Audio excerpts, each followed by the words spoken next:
Hello, hello, hello. Yeah. Good evening, everybody, and welcome to tonight's program. My name is Sophia Nahlawi, author event coordinator here at the Pratt Library. First, some housekeeping. We have a nearly full September author event lineup. Most, if not all, of those events are live on our website. So if you're interested in joining us anytime in September for another author event, please check them out and sign up. Tickets go live on July 15th. And our book selling partner tonight is Snug Books. If you haven't already purchased a book, they will be available for purchase at the end of tonight's program as well. So if you like books, they'll be available. And so now for tonight's program. Tonight, I'm happy to welcome Rachel Slade to the Pratt Library to discuss her book, Making It in America. In it, she explores the story of manufacturing in America, whether it can ever successfully return to our shores, and why our nation depends on it, told through the experience of one young couple in Maine as they attempt to rebuild a lost industry ethically. Rachel Slade is the acclaimed author of Into the Raging Sea, a national bestseller, New York Times notable book, and winner of the Maine Literary Award for nonfiction. She spent a decade in the City magazine trenches at Boston, first as the design editor, ultimately as executive editor.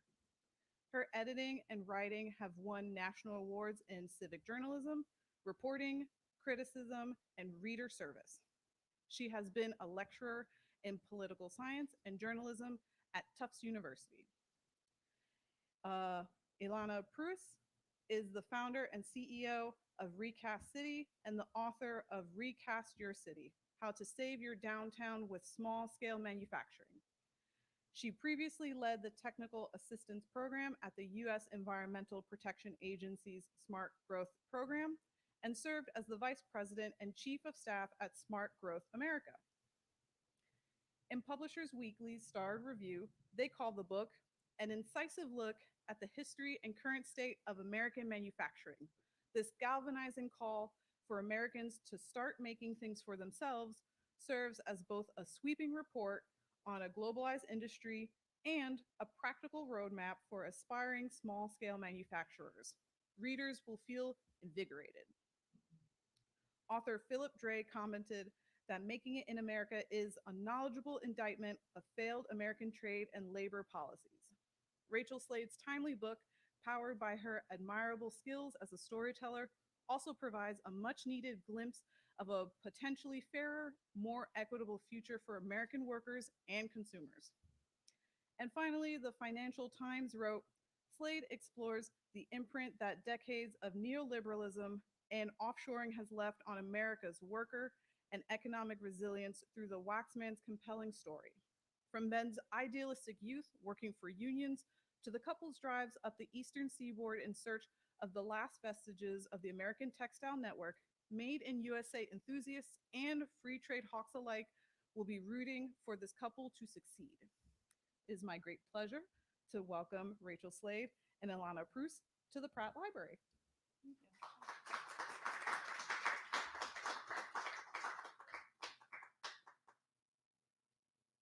Thank you for that lovely introduction. And thank you all for being here. It's really special for me to be here because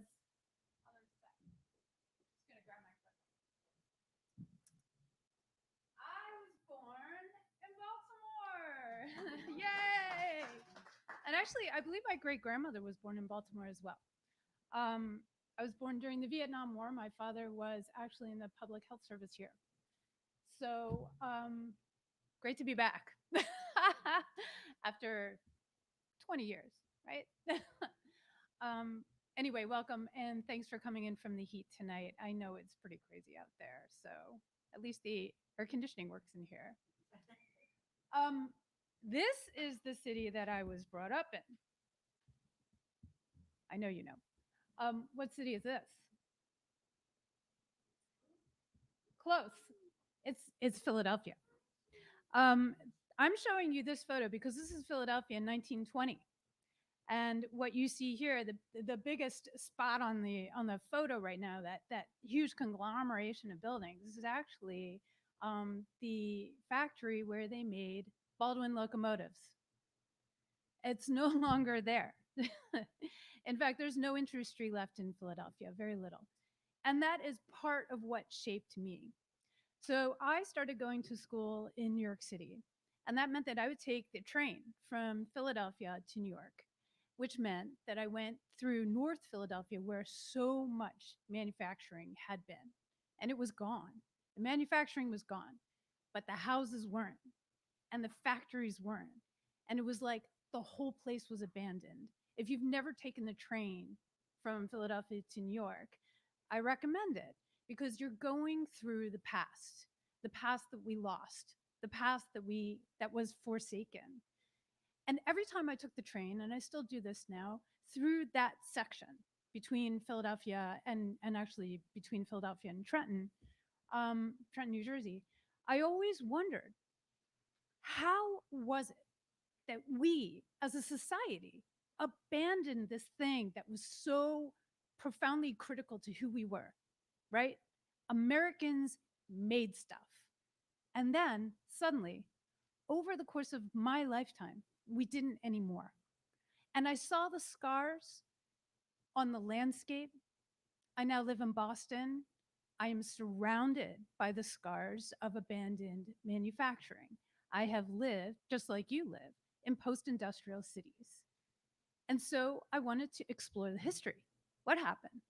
And then understand how we could bring it back. And that's what my book is about. Okay, a little history. Um, this is a very simple graphic showing you what it was like back in colonial days.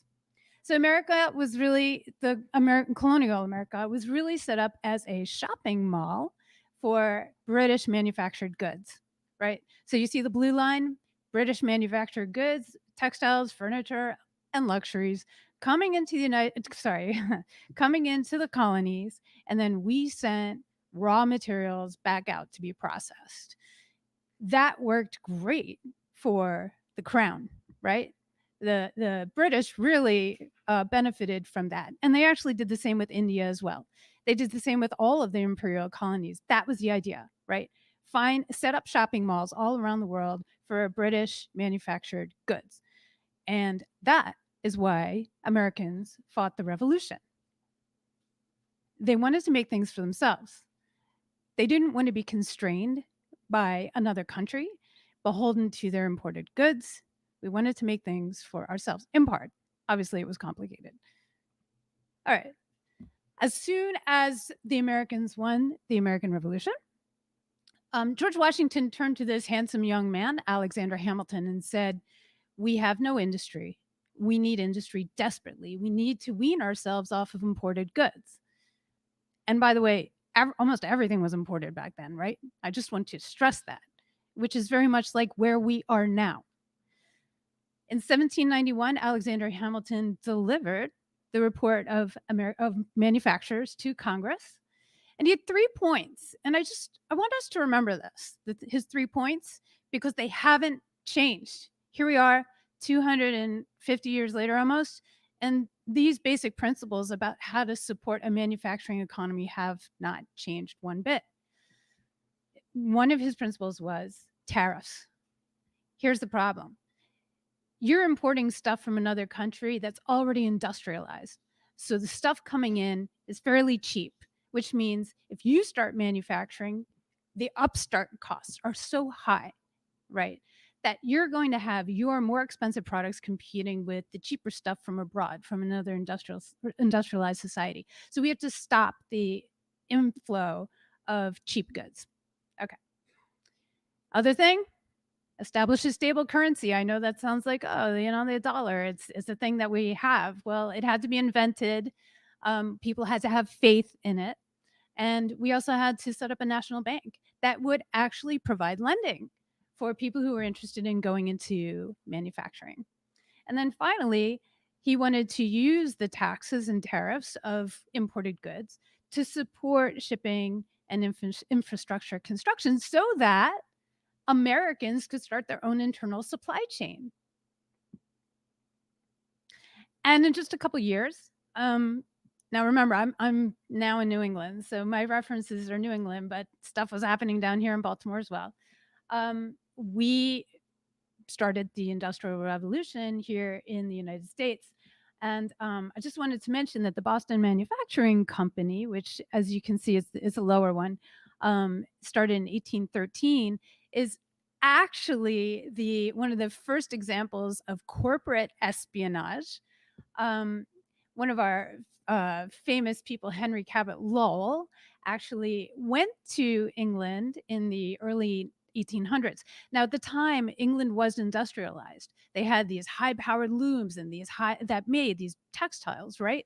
And they'd actually figured out how to hook them up to steam engines. And sorry, the steam engine, not yet, but they were water powered at first, and then steam engine. And so they were cranking out like very cheap textiles, and we didn't have that technology.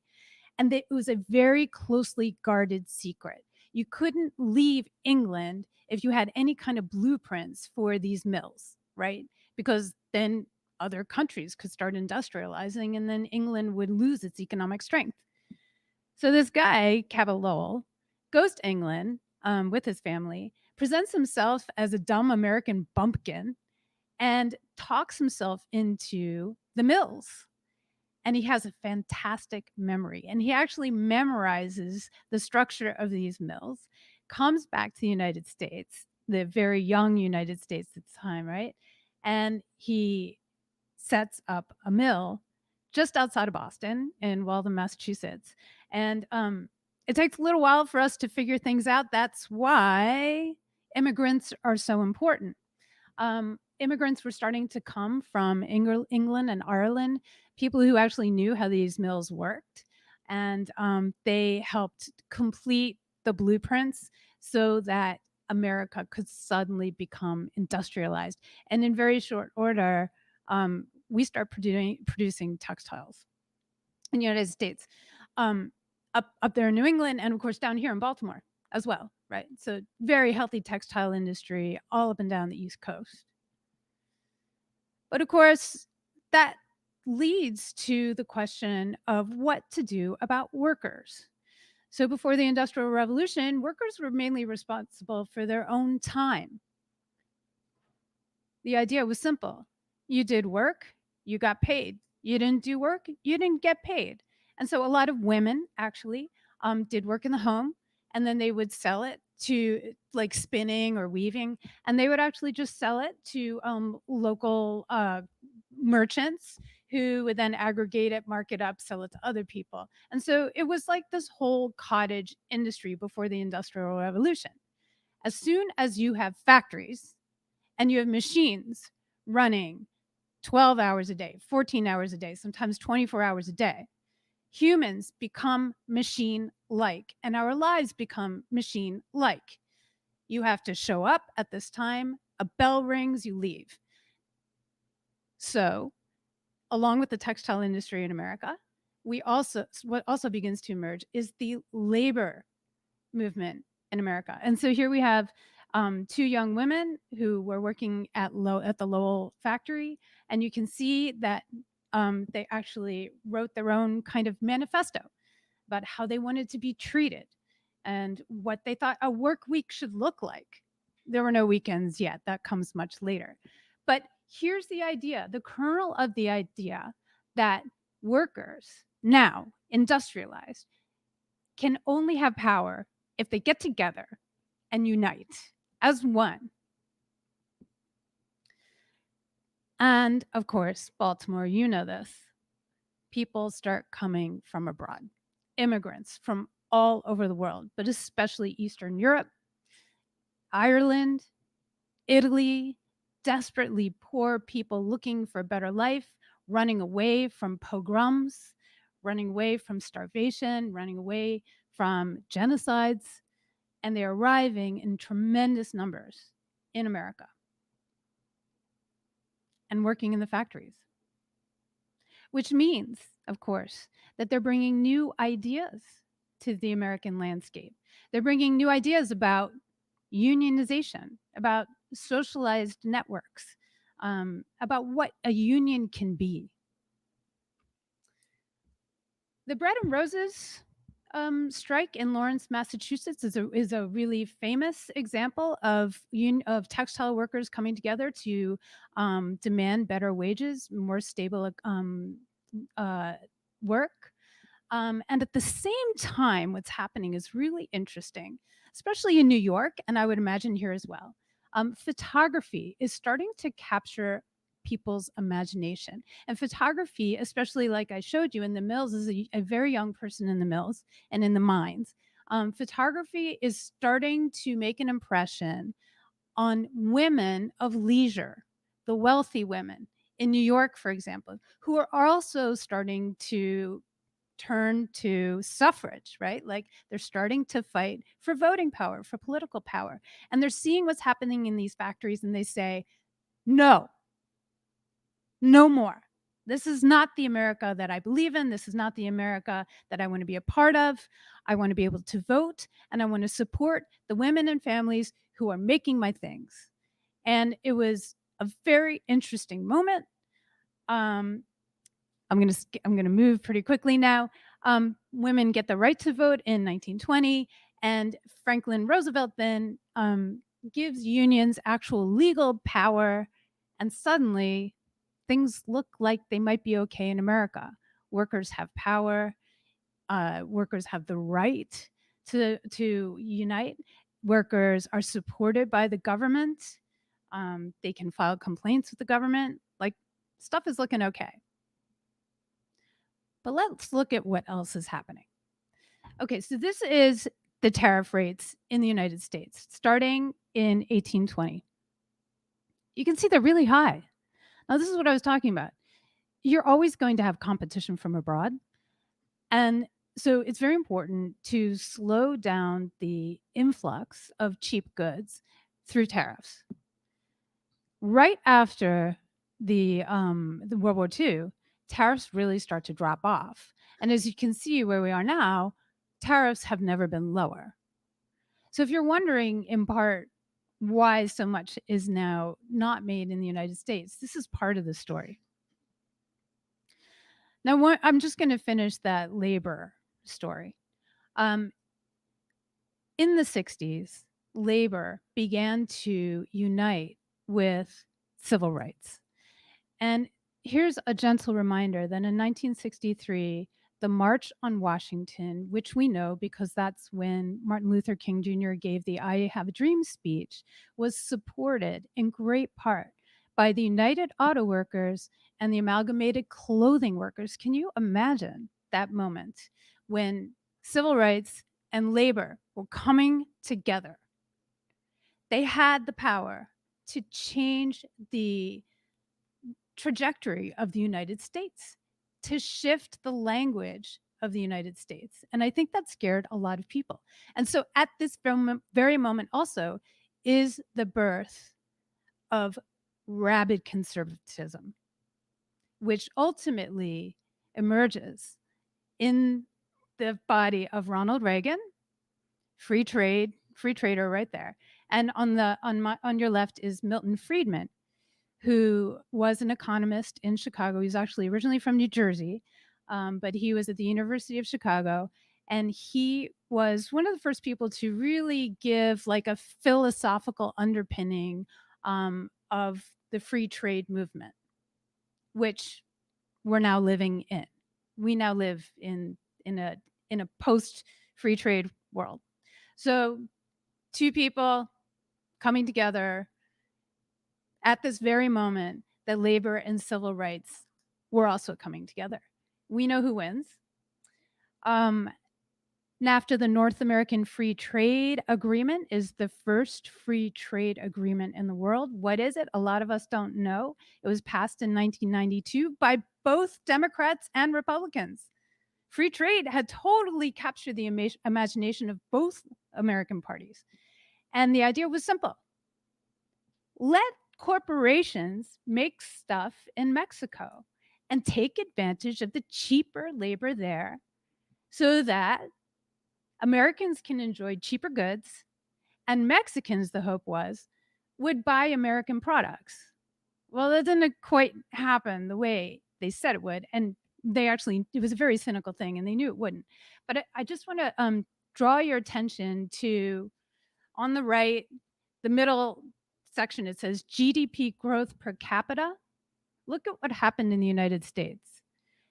The growth dropped, right? From 6% to below 3.5%. That's a significant drop.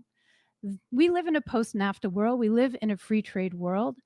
And so if you're starting to feel like things are kind of working against us, yeah. When we lost manufacturing, when offshoring really started to take off with this free trade zeal, um, America lost its economic base. And so a lot of the financial instruments now, a lot of the wealth now is based on like pillaging what's left of American industry. And we're all hurting. But the wealthier are getting wealthier. And that's this slide. I'm sure you've seen this stuff before, but I just want to remind you, look at this. This is the share of income earned by the top 1%. So it starts in 1975, ends at 2015. Look where the United States is. It's the blue line all the way at the top. And the other countries, France is very low. They have a strong middle class, for example. Japan has a small middle class. United States is off the chart. This is what we're seeing. So when you lose manufacturing, you can concentrate wealth at the top. It's a much more complicated story, which I'm happy to go into with Alana. But this is where we are. And this is where we are. This is a textile mill in Massachusetts. It used to be full of looms. It is now empty. This is a beautiful photograph by my friend Chris Payne. And now I want to introduce to you what I hope is the future. On the left, Dory and Dan Waxman. They moved up to Maine from Massachusetts. Actually, Dan is originally from Delaware. And they started a clothing company because up in Maine, there used to be this really robust textile industry. And Dory loved these beautiful woven fabrics. And she was like, let's cut them, let's turn them into capes and blankets. That happened right before NAFTA was passed. By the end of the 20th century, Dory was really hurting.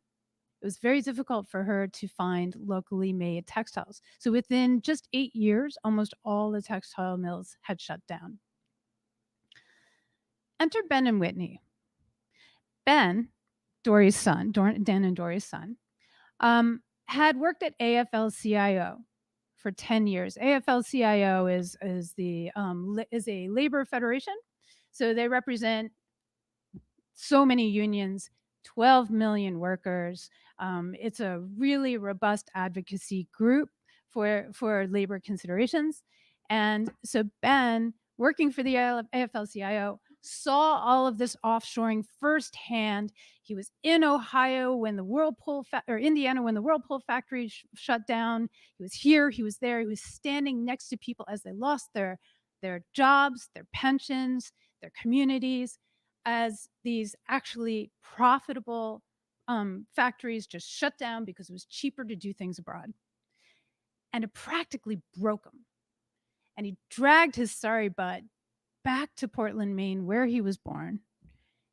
And he didn't know what he was going to do. But Ben was a change agent and passionate about the labor movement and passionate about making. And so I'm just going to very quickly read from here, and then we're going to sit down and talk. So this is from my book. This is my book, from a chapter called Let's Make Something. Ben moved in with Whitney in the spring of 2013. They were in their mid-30s, seasoned by lives fully lived.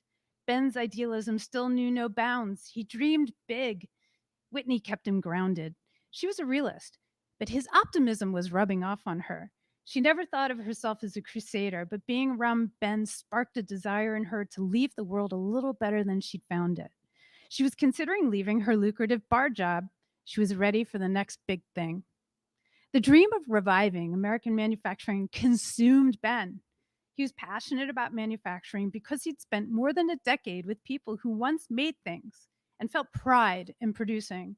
When those jobs were shipped abroad, they would never feel fully whole again. Ben felt that unionized manufacturing was the best way to create opportunity and rebuild community. Unions had always offered workers much more than bargaining power. At their best, they were sources for thoughtful political analysis, so important these days especially. Job training, language instruction for non-native speakers, and social events that celebrated cultural differences. Unions squirreled away dues to support workers during strikes and take care of injured workers' families. Some unions even built co-op housing available at affordable prices. Union membership could mean so much more than a card and a pension, but the prevailing rhetoric, this is now in the 2000s, painted them as corrupt. At night, Ben stayed up late, brainstorming business ideas on yellow legal pads, confident that somewhere in his ADHD-fueled scrawl lay the kernel of a brilliant entrepreneurial idea. We've all been there, right? No proposal was too ambitious. He even thought about shipbuilding, which Whitney summarily nixed. One sweltering day in August 2014, everything came together. Dory had restarted her cape and blanket business after spending a few years at the Portland City Council, and in a fit of nostalgia, invited Ben to join her on a factory run, this time to Uxbridge, Massachusetts, where one of the last remaining wool mills in New England continued to produce high-quality fabric. It would be like old times, Dory and Ben driving around New England in a hot van stinking of wool. Ben's memories flooded back, watching his mother in heated conversations with eccentric mill owners, their words drowned out by the clacking of looms. He said yes and invited Whitney along. Dory pulled the van up to a 19th century brick mill, once the Stanley Wool Company, along the Blackstone River, 30 miles upriver from Pawtucket, Rhode Island, where the first cotton mill in America began production in 1790. Inside the mill, it was dark and airless. As their eyes adjusted, Ben and Whitney saw just one loom clacking away. At peak production, dozens of looms would have been operating. Whitney was transfixed by the sight. She watched the long pair of heddles bopping up and down at a rapid clip, separating the strands of warp yarn to clear the way for the shuttle, which whizzed back and forth, meeting out the weft like a spider on a rocket. Every part of the machine moved at great speed, but the fabric grew inch by inch, one shuttle pass at a time. Nearby, 4 women wearing owlish glasses sat at their crochet machines, edging thick wool fabric to make throw blankets. They occasionally peered out over their thick lenses at Ben and Whitney while keeping up a conversation that had been going on for decades. Whitney observed the old canvas rolling carts that once moved raw wool and woven textiles from looms to the fullers. She surveyed the unused power looms idle in the dim light, covered in cobwebs and dust. Something about the materials of the manufacturing age made something inside her spark to life. She had a visceral sense of the industrious people who once created textiles here, their dreams for themselves and their children. Whitney's thoughts wandered to her family's agricultural roots. She envisioned fields of cotton under the southern sun and herds of sheep on the coast of Maine. She loved thinking about how she could become part of the life cycle of an ancient tradition. Thank you. This is what they make now. And let's talk. So they make apparel that's all American made, American sourced, union made, right up there in Maine. They have 75 employees, and I'm really, really excited to let you know that they just signed a contract with Women's Major League Soccer. And so they are going to be making all of the uniforms and practice gear for those incredible athletes.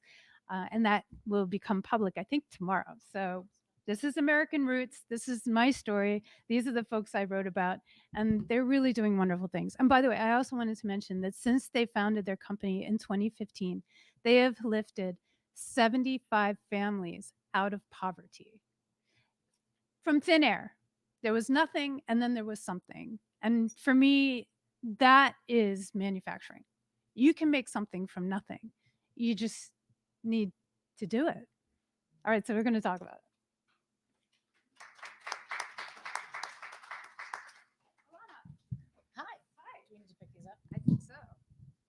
Hi, folks.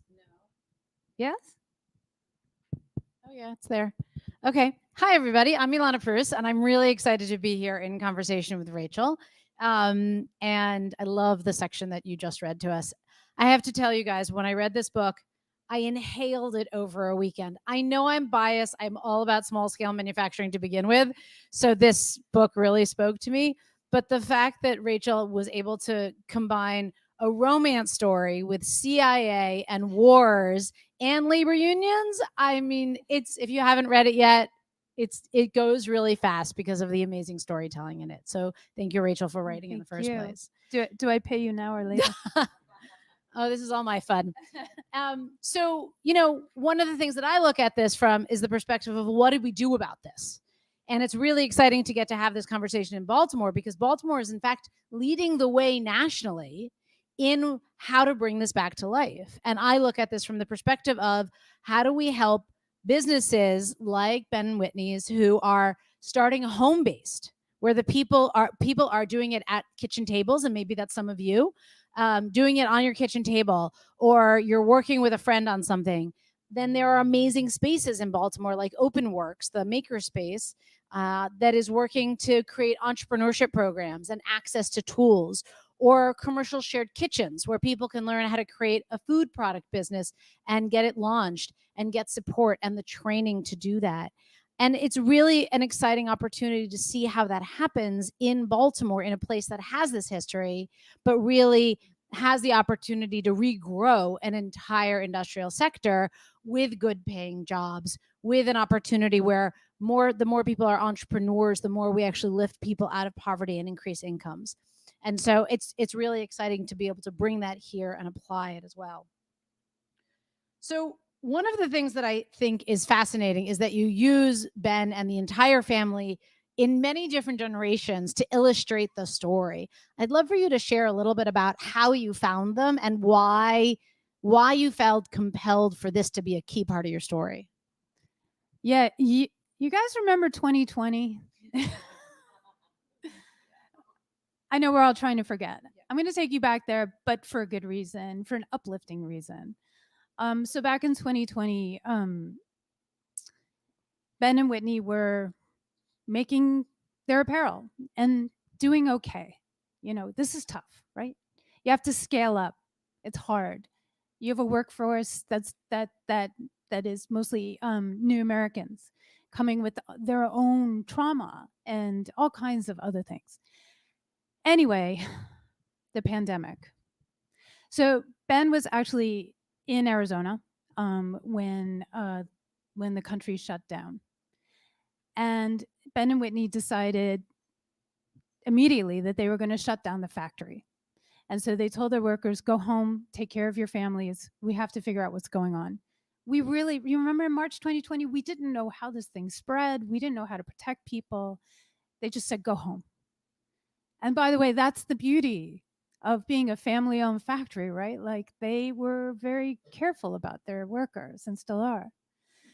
So that Saturday night, they realize that there's a need. They're watching TV and they're seeing the stuff coming out in New York. And they're seeing first responders, people in healthcare, nurses, doctors saying, we are going to run out of protective gear. And at that moment, Whitney turned to Ben and she said, we make things. We can make protective gear. And so they called their people back together on Monday and they said, and by the way, they only had 30 employees at that point. And they said, if we did everything that we could to make this factory safe, we'll separate all of the sewing machines, we'll put up plastic sheeting everywhere to prevent infection. Like, we didn't know, right? We're making this up. If we hire somebody to clean the place full time and require everybody to wear masks, will you come back to make protective gear, masks and face shields for first responders and healthcare workers? And what's really amazing is that this group of people, 30 people at the time, people from Congo, people from Iraq, people who had families, who came with their own very difficult backstories, every single one of them raised their hand and said they would come back. And one gentleman who had been actually an interpreter for the American Army during Iraq stood up and said, "We're coming back because we are Americans. And that's what Americans do for each other." It was really an incredible moment. And a couple of weeks later, they had worked very closely with a researcher to design a mask. And they brought folks back. And what's amazing is they started cranking out masks, tens of thousands and then hundreds of thousands of masks over that year. They staffed up to 150 people, and they never actually had a pandemic outbreak in the factory. They had a couple of infections, but they shut it down very quickly. And they were able to protect their workers and protect the people in Maine and other people actually around the country who heard about this. Because do you remember, it was very difficult to find protective gear. That's where I come into their story. So a magazine in Maine called me up because I'm a freelance writer, and they said, "Can you identify people who are making masks?" Like, this was news. Do you remember? This was news that people were actually making masks in Maine. They said, "Can you find a few people who are making masks in Maine?"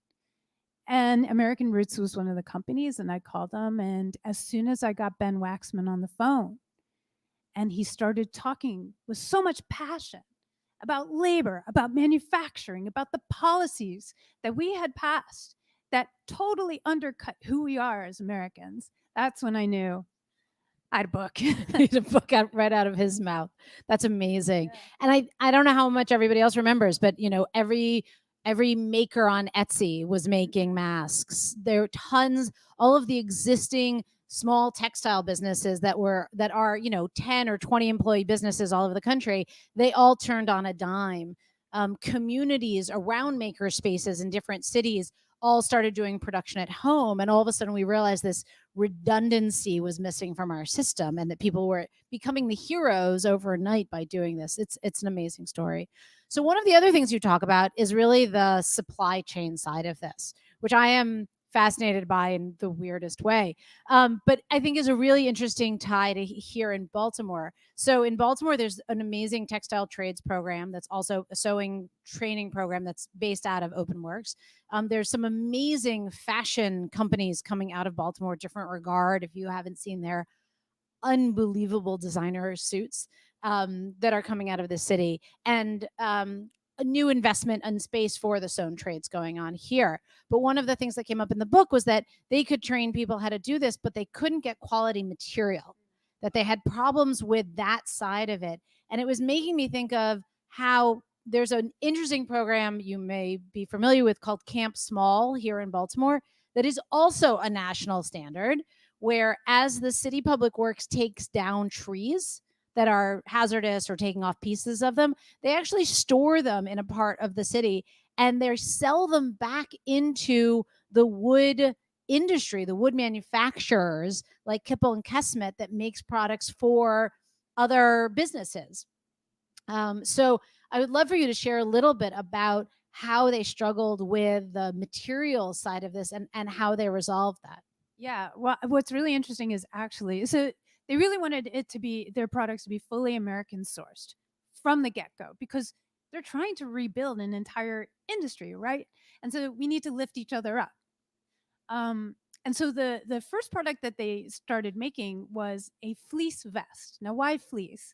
Because fleece was actually manufactured and invented in Massachusetts. Little backstory about fleece. You're all familiar with the company Patagonia, right? Are you familiar with the fact that they make nothing?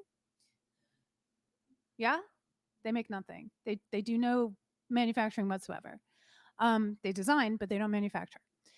But the founder of Patagonia is actually originally from Maine. And the reason he's from Maine is because his family was actually from Quebec. And who powered the textile mills in Maine were the Quebecois, who were Catholic and deemed, it's like Celine Dion, right? So she's Quebecois as well. And the Quebecois were treated really, really badly by the Protestant government of Canada. And so they had large families, they were agricultural, and they were desperately poor. And they came down from Quebec into Maine to work in the mills and into Massachusetts to work in the mills. So, sorry, that's just fun facts for you. You can tell them at your cocktail parties later on. But So the founder of Patagonia was Quebecois. He was a Mainer because of that incredible manufacturing history of the United States.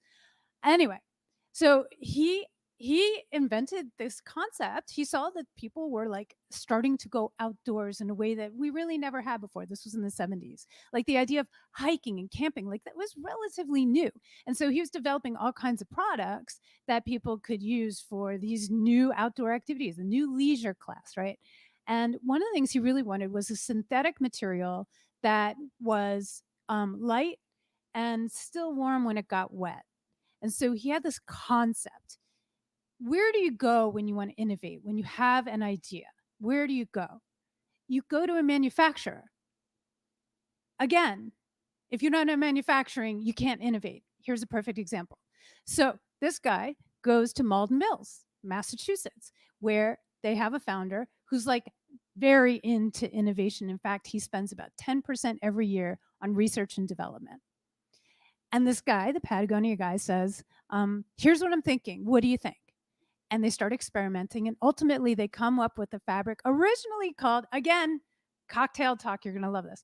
Originally called Cinchilla. I love the name. I love the name. Ultimately, it was called polar fleece. That's what we call it today, but it was Cinchilla when it first came out. And that became the foundation, the most successful foundation of the Patagonia line. And it was made in Lawrence, Massachusetts, until 2015, when a private equity company, which had taken over Malden Mills, which had been a third generation, by the way, company, decided that it was no longer profitable enough to manufacture in Union Strong, Massachusetts, rolled a little bit off to Tennessee, but ultimately offshored production. And when that happened, Ben and Whitney could no longer use polar fleece. They could no longer make fleece vests because they had to stay strong, right? They had to stay true to their original concept, which was lift up American companies. So the next place they went was cotton fleece. Cotton, grown in Mississippi, Texas, Alabama, right? Spun there. You have huge knit and dye factories in North Carolina, shipped up to Massachusetts, where it's rolled out and cut. And then the cut pieces are shipped up to Maine, where Ben and Whitney and their team sew them together and make these beautiful cotton fleece hoodies. And by the way, my daughter is in the audience and she is wearing one. This is a American Roots hoodie. I have one of those sweatshirts in black now. I couldn't resist. And one of the things that stood out to me in the storytelling that you share in the book is that I don't know how many of you keep sweatshirts for multiple decades, but that is something that I do. So I have a sweatshirt from 25 years ago. I know I don't look like I could, but I have a sweatshirt from 25 years ago that is a thick sweatshirt. And I could never figure out why I couldn't find another sweatshirt that was thick like that. And then I read the book. And Rachel explains to me that once all of the material creation got offshored, it all got thinner, that the quality went down. You all know it, right? We all know that every piece of material, all of the t-shirts are see-through. Like, I have no idea how that's where we went. I sound like an old person now. But that this transition of the offshoring isn't just about, well, it is about the jobs. It is about where the money flows, but it's also about the quality of the goods that we're getting. And that I have to figure out how to keep this sweatshirt that I've had for 25 years. And I just think it's really interesting how you go from these details of sourcing materials and the stories. The book is about the story of each of these mills and the histories of the families, all the way over to the training that people needed. And there's an amazing sewn trades program that's getting launched in Baltimore. If you're not connected to it, I highly recommend learning more about it, and the entrepreneurship sewing program also at Open Works, which is separate. But this question about how do you train people into manufacturing where we've lost this history? We don't have the skills in a lot of communities anymore, particularly within the sewn trades, and this need to start from scratch and the training that they created out of it. You can share a little bit about that. And just for warning, I'm going to open it up for questions. So if you have a burning question about Baltimore or about the broader questions, please feel free, and we'll be looking your way in just a second. So the training program. Yeah. So Dory, I mentioned Dory. You saw a photograph of her. She's really a force of nature. And when actually Dory decided to start a training program. And she teamed up with the local community center in Portland, Maine, got some funding, and she had a free 3-month training program for folks. And they really expected that, native born Mainers would show up to do this. But in fact, as I mentioned, it was new Americans who came through the door, new Americans who had finally found a place that was safe.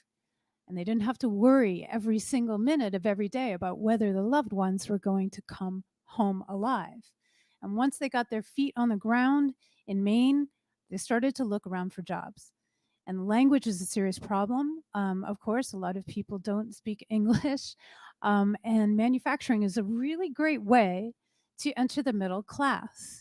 And that's why I mentioned that, since they started, they've lifted so many people out of poverty.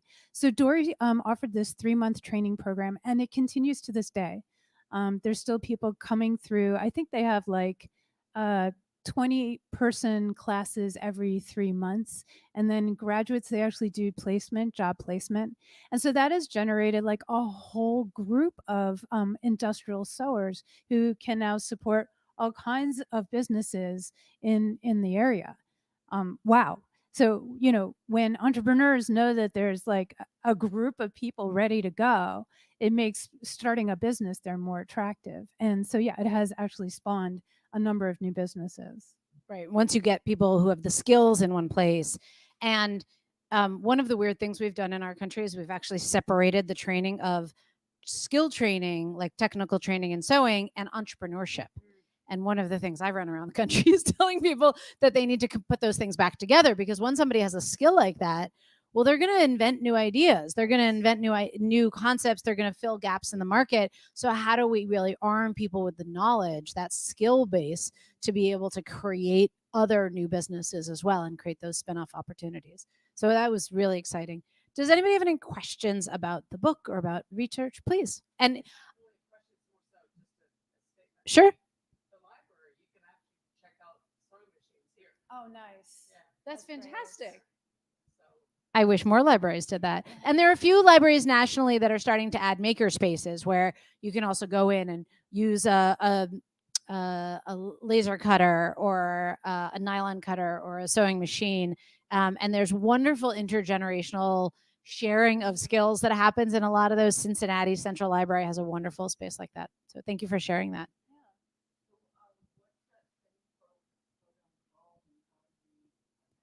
So up in Maine, it's just up in Maine, Portland, Maine. Yeah. So there's a group in Baltimore. I will look it up at the end. It's called the Sewn Trades Program in Baltimore. If I could remember people's names faster, it would really help this conversation. You could definitely look it up online. And OpenWorks, which is the makerspace, has a sewing training program that's a shorter one, and has been really key for some people who want to, let's see if I can get this right. If you have a prototype and you want to take it to manufacturing so that you understand what you need to do to have that prototype be ready for manufacturing as well. And that's out of OpenWorks. Really, it would be helpful if I could remember the names of these businesses. The mittens, the Run Mittens. Does anybody else remember the name of the business? There's an amazing woman in Baltimore who invented a fleece mitten for running. It doesn't have a thumb. It folds over on the top. It's brilliant. And she's all over REI now. She did that entrepreneurship sewing program so that she could learn how to work with contract manufacturers to do at scale production. And then there's this amazing program, also Innovation Works, if you're familiar with them. They also provide loans for businesses as they're scaling. So she all of a sudden had a small contract with REI and then had an offer of a really big contract with REI. And they got behind her and said, we will front you the loan, because she had to buy the materials to do the production and get paid later. So that system that's called Ignite Capital. It's a program of Innovation Works in Baltimore. So Baltimore is really purposefully building up the pieces of support, which is amazing to see. Thank you for asking about that. Other questions? I wanted to mention because we're talking about apparel and textile industry, but there's this really fascinating because you said this whole idea of like entrepreneurs and manufacturers not really understanding each other, which is so bizarre. Like only in America, right? There was this fascinating story in the New York Times Magazine a couple of years ago about three engineers. So in theory, really smart people. It was two guys and a woman, and they came up with this new way of building an espresso machine, and they were really excited about it. And so this is back when Kickstarter was really big. They had a Kickstarter campaign. They raised $2 million to build this new machine. It was for home consumption, and you know what foiled them? They had the idea. They knew what they wanted. The concept was solid. They couldn't figure out how to get this thing manufactured. And so they were ordering parts from this person, parts from that person, parts from all over the world. They didn't fit, they didn't go together. And by the way, who else made that mistake recently? Boeing, right? You remember that? So Boeing used to be like the acme of American manufacturing, and then this new, what was it? McDonnell Douglas bought them, or they were, they acquired. Anyway, and then they had this new CEO who was like, "Why are we spending so much money manufacturing?" And so they offshored all the parts and pieces, and then the poor people who were building the planes, mostly in the South, had to like shoehorn the pieces together because they weren't all fabricated in the same place to the same specifications. I'm not saying Boeing planes are dangerous anymore, but it ended up costing billions of dollars to save this operation. So manufacturing, like we need it here. We need to build things here. We also need to do that for our kids, because not everybody wants to sit at a computer all day long or sit listening to people like me lecture on and on and on. Like some people want to work with their hands. Some people want to do things. Some people want to make things. What I'm going to come back to in the back. One of the and in the front. One of the things that I found in my research is that when we look at the small scale manufacturing businesses, I'm not even talking about big manufacturing. Between the people who own the businesses and the people who work there, those people are making 50 to 100% more than retail and service jobs on average. So when we're talking about creating good jobs in our community, this is a really big piece of it. So up front.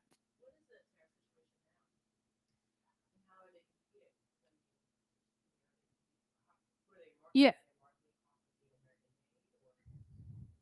Okay, so the tariff situation right now is really interesting. So, basically, what we do now is we kind of cherry pick what we're going to tariff, and it's very, very political.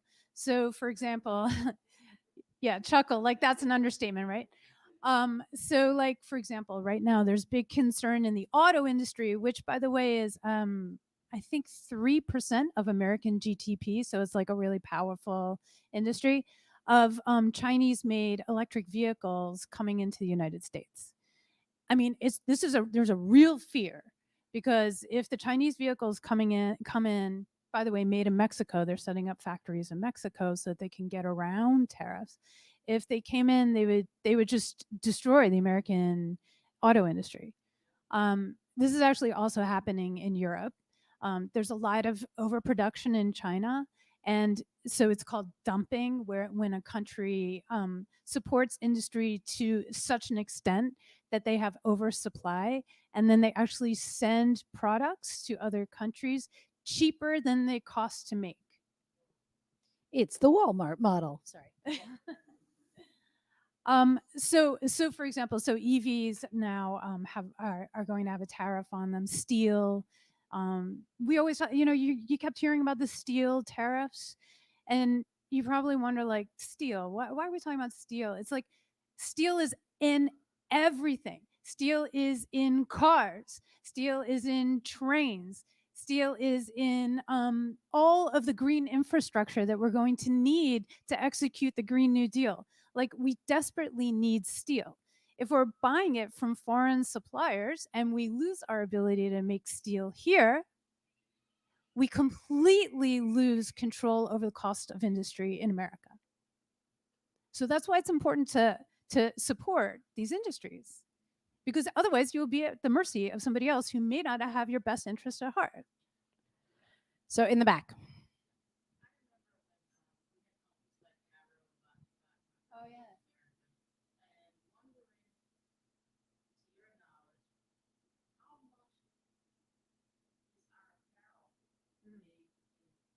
Oh yeah. So yeah, it is. It is. No, you're right. It's like 98% of apparel is now made abroad, mostly in Vietnam and China. You've probably seen Vietnam is now taking over if you look at labels. That's because it's becoming too expensive to manufacture in China. So now Vietnam is doing all that work. Um, Anybody hear of Shein? Anybody know about that? Yeah. Okay. So Shein is now valued at $60 billion. It's a brand new company. It's a Chinese company. And again, they are sending apparel to the United States super duper duper cheap. The cost of our decisions, right, is so high. So if you buy this stuff, right, you're putting obviously Americans out of business, but you're also supporting all sorts of labor and environmental violations that you would never in a million years want to uphold. So Shein, for example, is particularly problematic because it's impossible to find out where they're sourcing stuff. And we know that they are using enslaved labor in certain parts of China to grow cotton and to manufacture. And, we try to put a stop to it, but the amount of cheap clothing coming in from like Shein into the United States is like appalling. It's something like 1 million packages a day. Yeah, it's really intense. And all of that overproduction, by the way, a lot of that stuff just ends up in landfill or in our oceans because we don't wear it very long. It's made really poorly. It ends up in the garbage or wherever you throw things, rivers. And there's some really interesting circular economy conversations going on in apparel in particular. I know there's a group in DC talking about it. I'm less familiar about that conversation here. Austin's had an extensive set of work done about it, and Amsterdam is actually taking on a whole conversation around it. They're creating I just read the article today. They just created a whole denim center and commitment that at least, I'm hoping I'm going to get this right, 20% of all denim sold in the city is going to, of all the denim sold in the city, has to have at least 20% recycled content. And so they're totally changing their economy based on these policies. So that's amazing. The problem is that a lot of this stuff is made of petroleum, right?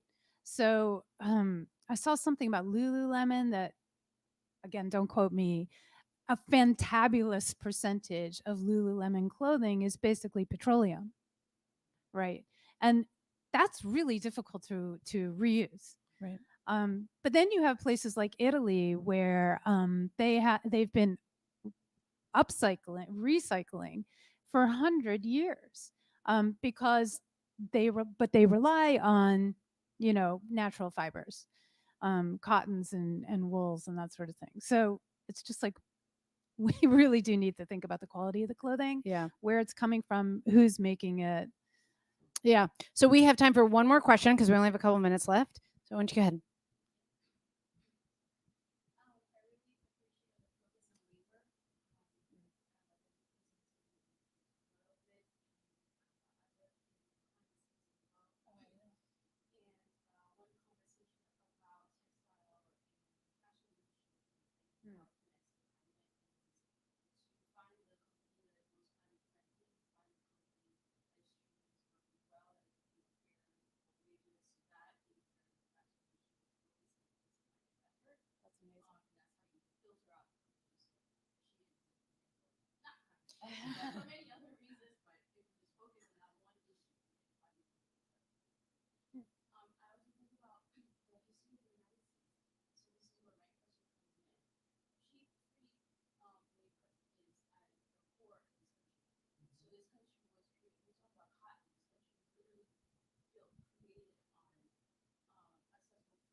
We have maybe a pop-up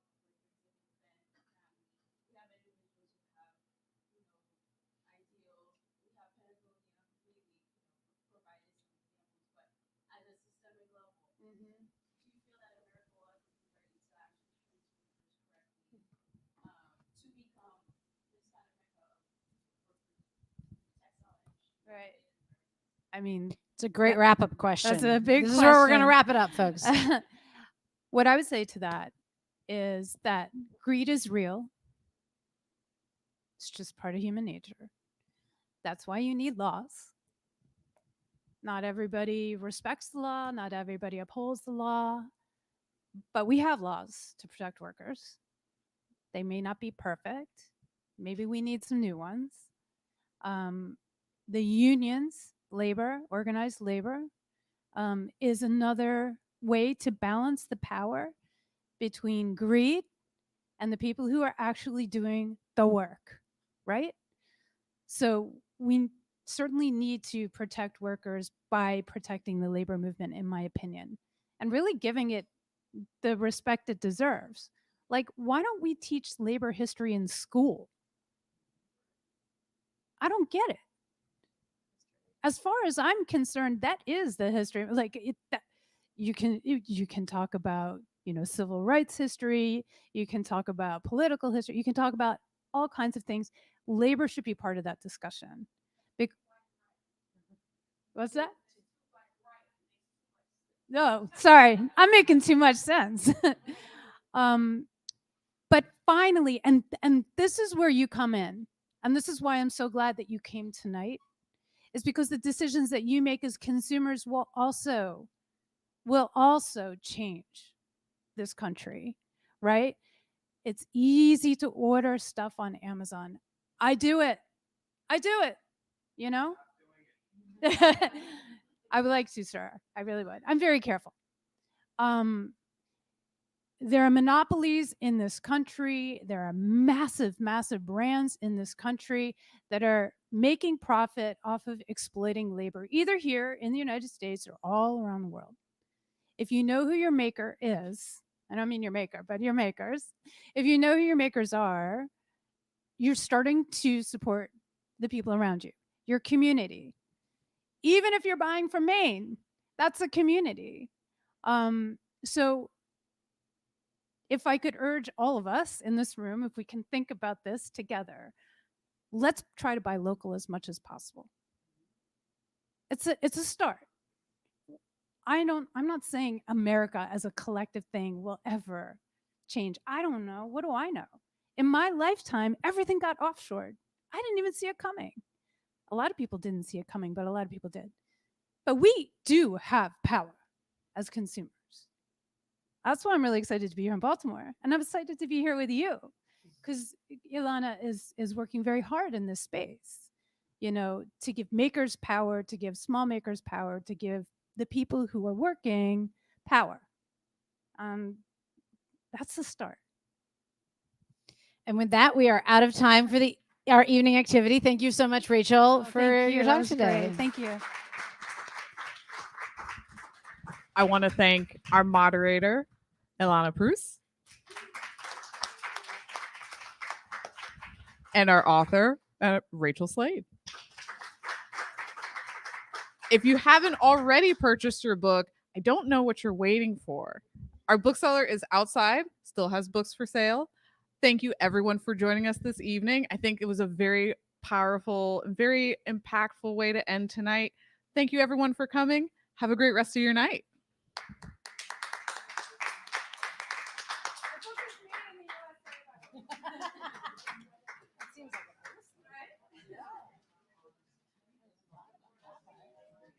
My pleasure. This is fun. I love your art. You're so